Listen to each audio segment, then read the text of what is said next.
नमस्कार दोस्तों, KD thoughts channel पर आप सभी का स्वागत है। भारत, जिसे सोने की चिड़िया भी कहा जाता है, सोने की इस चिड़िया को यूरोप के देशों के द्वारा खूब लूटा गया। यूरोप के देशों से समय समय पर शासक, लुटेरे और व्यापारी आते रहे हैं और इस सोने की चिड़िया को लूटते रहे हैं। दोस्तों, क्या आप जानते हैं कि यूरोप के इन देशों को कैसे पता लगा कि भारत भी कोई देश है? तो इसका सारा का सारा क्रेडिट वास्को डी गामा को जाता है। वास्को डी गामा आखिर कौन था यह वास्को डी गामा? दोस्तों, आज की इस वीडियो में हम बात करेंगे वास्को डी गामा के बारे में। तो चलिए शुरू करते हैं। वास्को डी गामा के पिता एस्टेवाओ दा गामा एक प्रांतीय रईस आदमी थे जो बाद में साइनस शहर के कमांडर बने, और बताया जाता है कि इनकी माता इजाबेल चौधरी भी एक कुलीन परिवार से संबंध रखती थी। वास्को डी गामा अपने समय के एक महान और एक सफल खोजकर्ता साबित हुए हैं। 15वीं शताब्दी तक यूरोपीय देश इतने अमीर नहीं थे, इसलिए वो सोने और दासों की तलाश में समुद्री यात्राएं करते थे।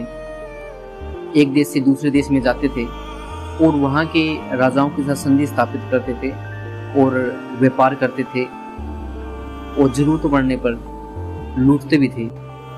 इसी कोशिश में 8 जुलाई 1497 को वास्को डी गामा अपने 4 जहाजों समेत लिस्बन की धरती से रवाना होता है और समुद्र की यात्रा करता है। ये 4 जहाज थे साओ गैब्रियल, जिसकी खुद वास्को डी गामा कमान संभाल रहे थे। दूसरा जहाज था साओ राफेल, तीसरा जहाज था बेरियो और चौथा एक अज्ञात भंडारण जहाज था। इन चारों जहाजों में 170 लोगों का दल था। 3 महीने से भी ज्यादा समय तक जहाजों ने खुले आसमान के नीचे असीम समुद्र में 10,000 किलोमीटर से भी ज्यादा की यात्रा करी, जो कि सबसे लंबी यात्राओं में से एक थी। इतनी लंबी यात्रा करने के बाद इस बेड़े ने कैप, मोजाम्बिक, मोमांसा और मालिंदी के बंदरगाहों को पार किया, और फिर दिन आता है 20 मई 1498 का, जब यह बेड़ा आखिरकार कालीघाट भारत पहुंचता है।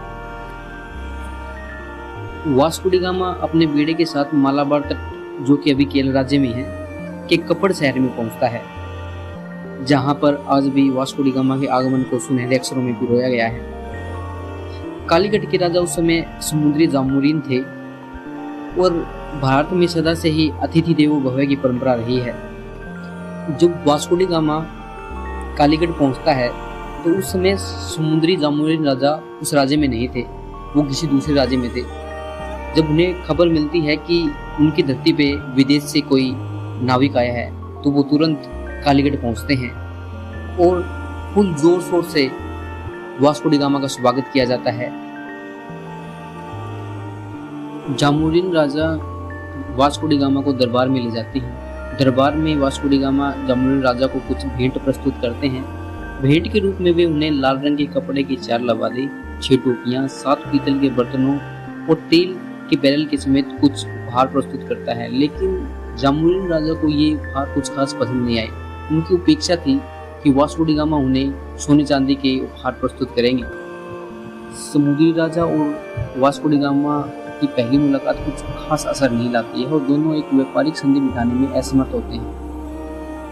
फिर 29 अगस्त 1498 को वास्को डी गामा कालीघाट की धरती से रवानगी करते हैं। वापसी में उन्हें विपरीत हवाओं का सामना करना पड़ता है, खतरनाक हादसों का सामना करना पड़ता है, और इसी के चलते इस बेड़े ने बहुत सी जानें भी गंवा ली। इस खतरनाक सफर को पार करने के बाद अंततः यह बेड़ा 29 अगस्त 1499 को लिस्बन की धरती पर पहुंचता है। वास्को डी गामा की वापसी की यात्रा पूरे शहर लिस्बन में फैल जाती है। उस समय के राजा मैनुअल के द्वारा उनका स्वागत किया जाता है।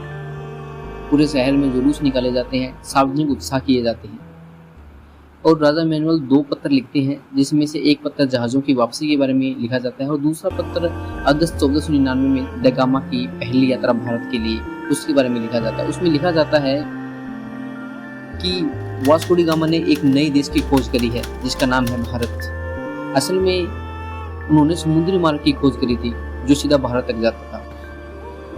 इस यात्रा के बाद वास्को डी गामा 2 यात्राएं और करते हैं, जिसमें से दूसरी यात्रा वो 1502 ईस्वी में करते हैं कोच्चि शहर में, और तीसरी यात्रा, जो कि उनकी सबसे आखिरी यात्रा मानी गई, 1524 में करते हैं। 1524 में कोच्चि शहर में मलेरिया की वजह से वास्को डी गामा की मौत हो जाती है। वास्को डी गामा की इस यात्रा का परिणाम क्या होता है? पेरों ने, वहां के व्यापारियों ने समय समय पर भारत को लूटने की कोशिशें करी। उनकी इस खोज का परिणाम यह हुआ कि भारत के केरल राज्य के लोगों का धर्म परिवर्तन करवाया गया। पुर्तगालियों की इस समुद्री मार्ग की खोज ने ब्रिटिश लोगों को यहाँ पे आने का रास्ता खोल दिया और परिणाम स्वरूप 1615 ईस्वी में यह भारत ब्रिटिशों के अधिकार में आ गया।